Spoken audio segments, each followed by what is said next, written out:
So, we're talking about Porsche's history. Now, for those that have looked up Porsche's history, and the history of any big German company, really, Mercedes, Volkswagen in particular, God, they have got some skeletons in their closet, all right. Hugo Boss, any German company that was around during the 1930s and 40s, they've got a checkered history, to say the very least. Now, we can talk about the chicken and egg here. We can talk about the rulers of the country during that time being the real bad guys and these companies being forced, basically, to do their bidding. We can talk about that another time, right? But Porsche is an interesting one. You know the one I'm talking about. The one in and around the Second World War.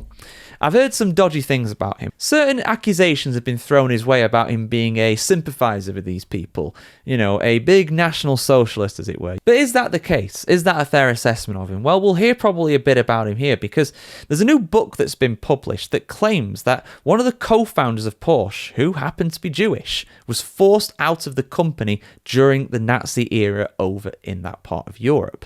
So, let's have a look, guys. If you're into your automotive history, if you're into your Second World War kind of stuff, this will probably be an interesting story for you. So let's go through it together. Jewish racing driver and businessman Adolf Rosenberger was a co-founder of automaker Porsche, but according to new research based on previously unpublished documents, he was pushed out of the company during the Nazi era. German historian Joachim Scholtizek, I'm probably saying that incorrectly, I do apologise, I'm going to call you Joachim from now on, that's probably wrong too.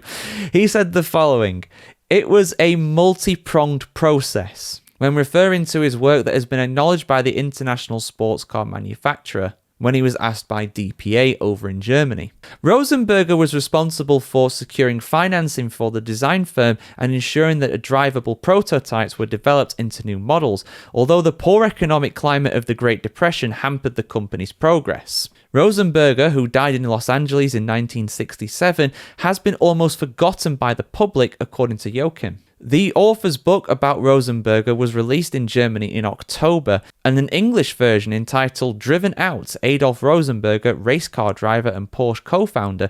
The Germans love their very literal titles. Got it. Only a German could come up with that title. That has been literally translated from German, no doubt. But that is due to appear on shelves on December 5th. Rosenberger founded Dr. Ing HCF Porsche GmbH in 1931, together with Ferdinand Porsche and his lawyer son-in-law Anton Pieck. He had a decisive influence on the design office in its early stages and contributed to its development as a partner and managing director. Porsche CEO Oliver Blume said the following on these findings, quote, "The independent study is an important contribution to the culture of remembrance. The company is intensively examining its own past and facing up to its responsibility." End quote. Rosenberger's racing career ended abruptly in 1926 after a serious accident at the Grand Prix in Berlin left 3 people dead. He was severely injured in the crash. Joachim reported that Rosenberger left Porsche's management board at the beginning of 1933. Interesting timing. At that time, the company was not doing well and was on the verge of bankruptcy. Rosenberger then went to Paris for Porsche, but retained his 10% share in the company at a time when its fortunes suddenly changed for the better. Again, interesting timing there, because the next year in 1934, Porsche was tasked with making what was known as the People's Car in Germany. Now, if that name sounds familiar, Volkswagen literally means people's car, so you can see where the link is there. They were given the task of making a vehicle for the average person that cost no more than 1,000 Reichsmarks, or around $8,200 in today's money. But by July 1935, Rosenberger was effectively forced out of the company as a partner, and he was also temporarily imprisoned in a concentration camp as well. In 1937, Porsche finally parted ways with Rosenberger, who sold his stake to others for a knockdown fee and continued to live in the French capital.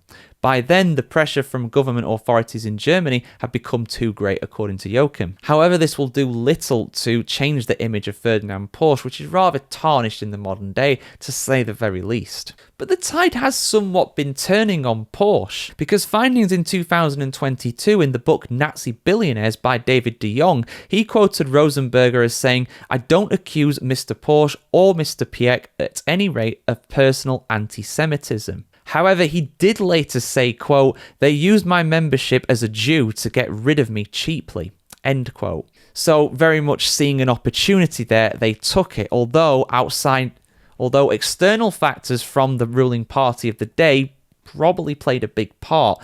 Again, it's very, very difficult to know what was going on in those boardrooms at the time, but you can understand why people maybe don't want to be as harsh on Ferdinand Porsche as what they used to be. But don't be too soft on Ferdinand Porsche, because he was a military economic leader during the Second World War and was also chairman of the Tank Commission of the Nazi Party as well.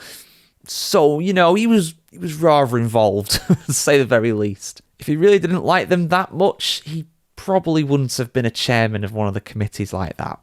Just saying. But yeah, interesting stuff, guys. What are your thoughts on Ferdinand Porsche after you've learned a little bit about him today? Has your opinion of him altered? Have you learned something new?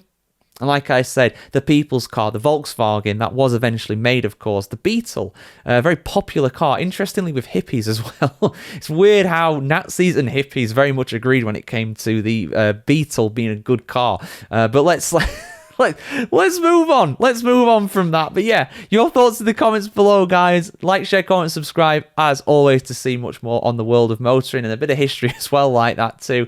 And we'll see you soon, guys. Have a fantastic day in the world today. Have a great time.